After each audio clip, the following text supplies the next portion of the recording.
Apple, Gucci, Alibaba, IKEA. They're all big companies that realize the power of creating a great brand, crafting a story that can succinctly convey their vision and values. But they're not alone. Every single one of us has a brand, and in today's ultra-competitive world, project leaders need to define and market that brand. You have a personal brand whether you're choosing to define it or polish it or not. And it's the way you present yourself to the world, and it's the mark you're trying to leave. And as we talk about making a mark, is the mark that you're leaving a scar or something positive? And so I say it's important that we really be mindful of our brand because it provides clarity. The world is changing fast, and every day, project professionals are turning ideas into reality, delivering value to their organizations and society as a whole. On Projectified, we'll help you stay on top of the trends and see what's ahead for the project economy and your career.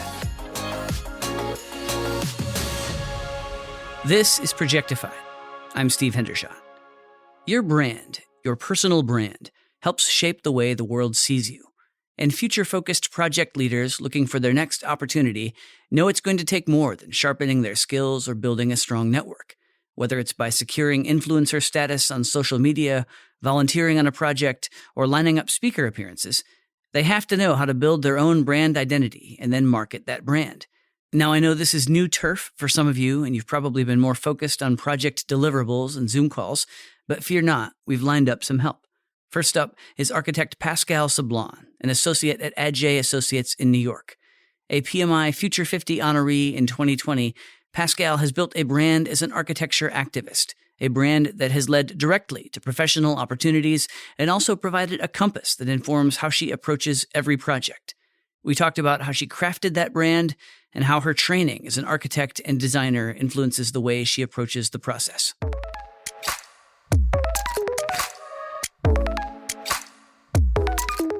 You're an architect and a project leader who knows a thing or two about design thinking and creative problem solving. How has that mindset influenced your approach to your own brand? For me, both general and personal branding is aligned to echo your ethos or your mission. The way that works for me personally is my mission is to dismantle and eradicate racism and oppression from the built environment and profession. And so that's my ultimate goal of success. Could you articulate that mission right away as you were beginning your career, or did it evolve over time? It didn't start as strategic as one might think. It began when I started architecture school, and a professor asked me and another student to stand and said that we would never become architects because we were Black and because we were women. And I'm standing in a classroom of 60 plus students, shocked that my teacher would say such a strong proclamation without even knowing who I am or my capacity. The silence of my peers that didn't seem to object or actually at some point take notes as if this is pure fact. And then the fact that it's only two of us who complied with the two requirements in that space. And so that was the moment where I realized that I was no longer just kind of representing Pascale, but actually my gender and race within that space. And therefore, I couldn't just focus on the architecture and the work that I was doing in terms of how I was implementing designs, but also how I wanted to change the profession itself. So it started for me early on in education because I understood that I was already a brand, whether I thought of it as not, right? So if I said, I don't want to go to class today, I'm not feeling well. It's like, no, I can't be the Black girl who doesn't go to school because then they'll assume other Black girls won't go to class, right? And so that weight, that responsibility of that brand that I didn't know that I was holding, but became quickly realizing when I entered higher ed, then made me be more strategic about how I held that story and made sure that I was always showing up and showing out with everything that I was doing. And then trying to articulate my passion, my mission as clearly and as effectively as possible so that I can build a coalition, a network of people who saw the issues that I was dealing with and also was working really diligently to solve them as well. Like you said, at that point, you sort of inherit at least part of your brand, but obviously, in your case, that also aligned with things you were passionate about. But that took some shaping to not just accept the sort of negative challenge framing, but turn it into something positive and proactive. So how did you go about thinking about how do I get in front of this so that I'm building that coalition and pushing it toward the things that I want to achieve and to do? Great question. It actually really started happening with collective responsibility. And when I say that, is me getting involved with different organizations. I was able to really start to understand the full complexities and the multifaceted pressure points of these kind of injustices in the profession. And I started to meet people who had been working for years and seeing the systems that were supporting the change, and also being hyper aware of the systems that were in direct opposition of anything changing. Why is this whole branding exercise important? How do you benefit from approaching it thoughtfully, and how are you and your career affected by having worked through it? We think about design, and it could be something powerful and positive, but design could also be leveraged in a negative way.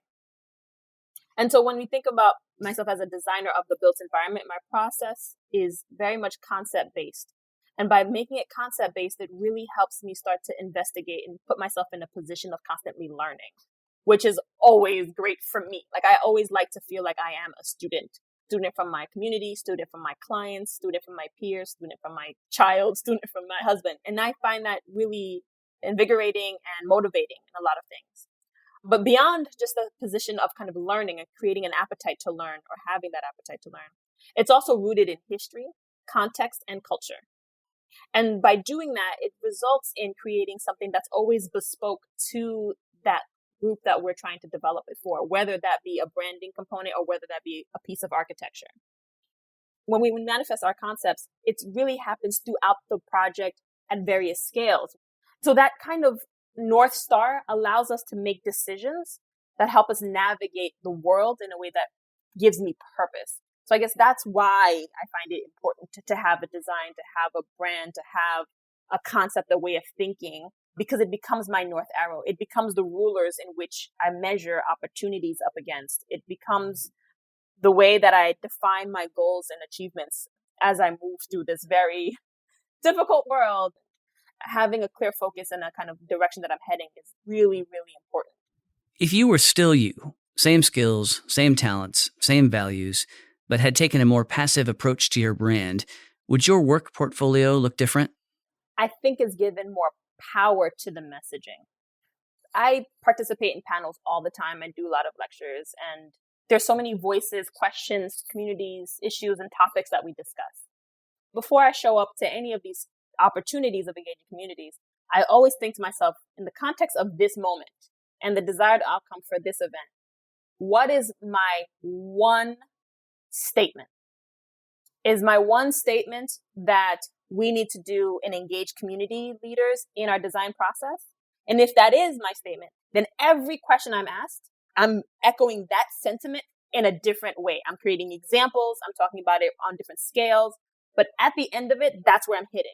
And so people will walk away from panel discussions and be like, I don't remember everything people said, but I know what she was talking about, like, because the message was clear. Being strategic about the messaging allows that principle and that ideal to reach a greater audience and really resonate and hold true with them as something that they can take away and therefore use as their lens as they move and navigate through their decision-making process.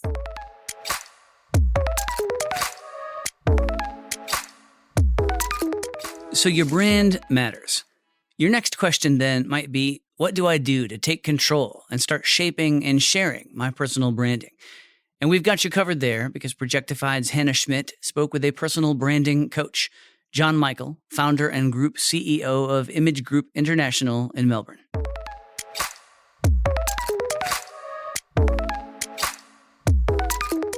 Not every project leader has given a lot of thought to personal branding, so let's start there. How do you define it, and why do you think it's important? The way I define it, it's your reputation. So what do I mean by that? Be the hero in your journey. Be a first-class hero in your life, not a second-class assistant in someone else's dreams. So getting recognized and rewarded for your real worth, and be seen as an authority. Get picked to lead the right projects. Get to work with the leading minds.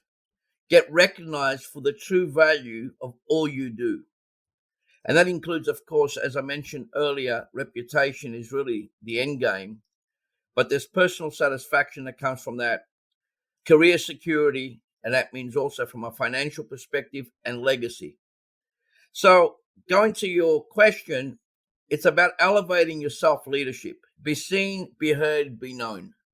How can personal branding affect a project leader's career? Well, most importantly, it's something essential because the world has changed. COVID is a great example in the last 16 months that your job, your position, your career is not guaranteed anymore. So you're responsible to either put yourself out there and get yourself known, or potentially you get left behind. And of course, the more comfortable you are in your position right now, the more danger you're in, because of the transformation that's happening, of course, from a tech point of view, from a workplace point of view, and of course, from the academic and economic point of view. There's all sorts of dangerous signals out there if you're not on guard. And adaptation is the key here. If you're not adapting right now, you're in definitely danger of basically being knocked over. When you're looking across professions, when it comes to personal branding, how do project leaders compare to other professions? So perception is reality. So you want to treat this as, if you don't get known and you've got all these great attributions that you want to promote and get the world to find out about, how's the world going to find out about that if you don't put yourself out there? So comparing to other professions, project managers would be on the lower.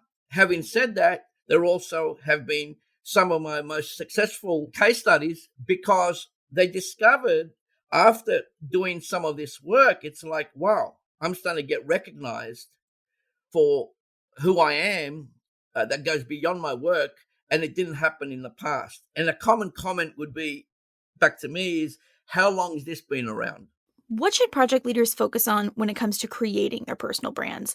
Is it building certain skills? Is it being present on social media platforms, speaking engagements, and networking? Is it all of these things combined? And if so, what areas should they be paying the most attention to? Project managers should focus on the 80-20 rule, meaning what 20% efforts will bring in the 80% of results. One of the first things you want to do is claim your real estate. What does that mean? First, search your name on Google and definitely register in different domains so you can own that real estate. That's number one. Number two, social media channels obviously can be effective, but whatever you do there, make sure it's as per your intended outcomes. So whatever your end game is. So for instance, we know LinkedIn or Twitter should be used totally differently to market as opposed to Facebook or Instagram, as an example. Number three, create a blog or have some platform where you are going to put out your authority, your storytelling. It cements your leadership authority, but you must publish quality content. And the next one you want to consider is, again, appear on podcasts like we're doing with you today, public speaking events, anything to get your name out there. Every human being I've worked with intimately has an innate need to be fully expressed. So if you've got something to tell the world, to share with the world, it's time to do that. The clock is ticking. What are maybe a few first steps for project leaders who are looking to build their personal brand? And in thinking about that, how does a project leader kind of decide what their personal brand is going to be, or the things about themselves that they really want to highlight and bring to the forefront with their personal brand? Your LinkedIn profile, from my perspective, has to be A-game ready. It has to share more about you and less about what you actually do. Trust has gone down dramatically in society, worldwide. Institutions are not trusted. Leaders are not trusted. It's up to us to build that trust, and LinkedIn is actually a great vehicle to get that started. So that's number one. Compile a database, number two, of all your connections, online and offline. These are your networks. And I mean by that is get clarity on your networks. Find out who are the real supporters in your networks, the ones that really, really care about you and will put a good word out for you. And also eliminate the toxic connections. You don't want that energy around you. Life is too short. As I said, the clock is ticking. So basically, you want to get really clear. And of course, personal brand is around getting clear on your values, your mission, and of course, your purpose. What's essential in all of this is, ask yourself a question. What do I get out of bed every morning? Is it just to go to work, slog it out so I can pay my bills? Or is my purpose really something beyond that? This is an important question for all of us. How am I going to make a real difference out there? Project managers, in my opinion, from the ones I've worked with, they do fantastic work out there, but rarely do they get recognized. The other side of this is, okay, so these are the things that they should be doing. So what do you think is the biggest mistake people are making when it comes to personal branding? You need a system, step by step, on how to do this. So if you have no system, you're doing it from an ad hoc perspective. Ad hoc actions normally create confusion. So I would not recommend that. Jumping on a social media campaign to promote your personal brand is not recommended if your foundations of personal brand are missing. So there's a distinction. So we could argue we all have a personal brand, but few have personal branding. Branding is the system that eliminates most of the mistakes. Why? Because you're following a step-by-step approach. Another mistake is trusting that this is the silver bullet to save your career. Look, of course, it's never too late to start, but you want to start from a position of strength. While you've got the power, leverage the power. If you lose your job, you've just lost your power. So my approach to that is be proactive. If you do this properly, I will promise this. Personal branding can be your insurance policy. Say a project leader has their personal brand. What's the best way for them to market themselves for future roles? The world is changing. It's a tough question. So you got to face the mirror and say, am I changing? Am I adapting to the world that I'm facing? So the idea here is to be adaptive and be open to possibility that things are changing. That's it. So what you want to do is start controlling the things that you can, and definitely some of the things you can control is the way you're perceived in the world, your personal brand, your reputation. So examples of that is, put yourself forward for challenging projects that will highlight your thought leadership. Go above and beyond the call of duty. Enroll team members to engage in your project vision. Step out of your comfort zone. Get coached about the hidden, what I would call is unsaid pathways to career elevation. And that means also understanding that what you're doing is really part of yourself, career, professional development, and it's not just a tick the box exercise. This is part of you constantly growing at an individual level as well, not just from a skills point of view of, technical skills, but also from a human possibility perspective. Personal branding is not a once-off. Personal branding does not stop, no different to personal business development. It's ongoing. You've got to look at this as a part of moving forward, and, it's going to give you great return on investment when you do this properly. Authentic personal branding, and this is what I'm talking about, and this is what we're on about, is a relationship-based approach. It's not transactional. If you want to be trusted, you want to open up with your heart. The mind does not build trust. The heart does. That's how people trust others. So the mind is great for an intellectual perspective that you know what you're on about, and that's great, but it's the heart that opens up. So part of what I suggest is don't look at that as an airy-fairy concept. It's about opening up in that aspect as well, so you can connect with people, so they can see you that you're actually a leader that cares.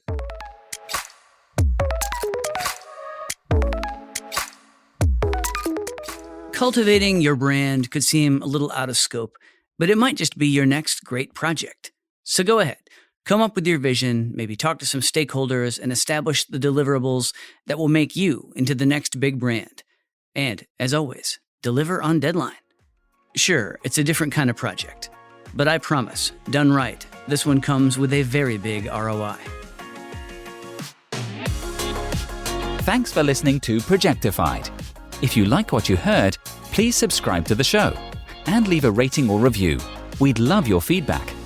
To hear more episodes of Projectified, visit Apple Podcasts, Google Play Music, Stitcher, Spotify, or SoundCloud, or head to pmi.org/podcast.